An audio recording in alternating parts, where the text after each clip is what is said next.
বেশি বেশি পরকালের ফিকির, মৌতের স্মরণ। আরো দরকার আল্লাহর বেশি বেশি জিকির আজগার করা, নিত্যদিনের জিকির আজগারগুলো প্রতিদিন করা। আরো দরকার বেশি বেশি আল্লাহর কাছে দোয়া করা এবং নফল ইবাদত বাড়িয়ে দেয়া, দান সদাকা বাড়িয়ে দেয়া। এগুলো করতে থাকলে এবং একই সাথে মন থেকে যাবতীয় প্রকার রিয়া, হিংসা, অহংকার, গীবত, তহমতের সংস্কৃতি, আত্মহমিকা, মনের রোগ, এগুলো দূর করতে পারলে ইনশাল্লাহ দেখবেন আপনার কলবের মধ্যে আল্লাহর পক্ষ থেকে নূর আসবে ইনশাআল্লাহ তাআলা। আল্লাহ পাক আমাদের সবাইকে নূর দান করুন, আমিন। আল্লাহ কোরআনে অনেক জায়গায় বলেছেন, সূরা তাহরিমের মধ্যে আছে, সূরা হাদীদের মধ্যে আছে, অনেক জায়গায় সূরা নূরের মধ্যে আছে যে আল্লাহ যাকে নূর দেন না তার কোনো নূর নাই। মুমিনদের ব্যাপারে আল্লাহ পাক বলেছেন সূরা হাদীদের মধ্যে, কিয়ামতের দিন ইমানদারদের সামনে এবং ডান দিকে নূর থাকবে। কি থাকবে? ওই নূর দিয়ে তারা পথ চলবে। নূর মানে হচ্ছে আলো, আলো দিয়ে তারা পথ চলবে।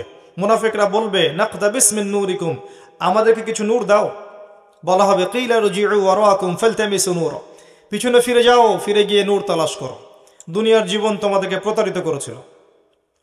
সূরা তাহরিমে আছে, ইমানদাররা দোয়া করবে, রব্বানা আতমিম লানা নূরানা ওয়াগফির লানা ইন্নাকা আলা কুল্লি শাইইন কাদির। হে আল্লাহ, আমাদের উপর আপনার পক্ষ থেকে নূর দান করুন, আমাদেরকে রহম করুন, এবং আপনি প্রত্যেকটা বিষয়ের উপর কর্তৃত্বশীল। অনেক আয়াত আছে।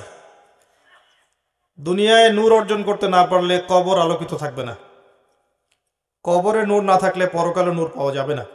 আল্লাহ পাক আমাদের সবাইকে আল্লাহ নূর অর্জন করার তৌফিক দান করুন, আমিন। এর জন্য সবচেয়ে বড় চ্যালেঞ্জ হচ্ছে মনের খারাপ রিপুগুলোকে দূর করা। আমল করাটা সহজ, মনের মধ্যে হিংসা, বিদ্বেষ, গীবত, তহমতের সংস্কৃতি, সমালোচনার সংস্কৃতি, রিয়া, অহংকার দূর করাটা কঠিন। আত্মশুদ্ধি অর্জন করলে নূর পাওয়া যাবে ইনশাআল্লাহ তাআলা। আর এখন আত্মশুদ্ধির কথা তো বলাই হয় না, আত্মশুদ্ধি নিয়ে খুব একটা কথা বলা হয় না।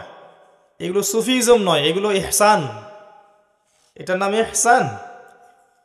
নবী করিম সাল্লাল্লাহু আলাইহি ওয়াসাল্লামকে জিজ্ঞাসা করা হয়েছে, জিবরাইল আলাইহিস সালাম জিজ্ঞাসা করেছেন, ইয়া মুহাম্মদ আখবিরনি আনিল ইহসান, আমাকে ইহসান সম্পর্কে বলুন। নবীজি বলেছেন, আনতা আবুদুল্লাহ কাআন্নাকা তারাহ, তুমি এমন ভাবে আল্লাহর ইবাদত করবে যেন তুমি আল্লাহকে দেখতে পাচ্ছো। ওয়া ইল্লাম তাকুন তারাহ ফাইন্নাহু ইয়ারাক, তুমি যদি আল্লাহকে দেখতে না পাও, মনে রাখবে আল্লাহ তোমাকে দেখছেন। এই কনসিয়াসনেসের নাম হচ্ছে ইহসান।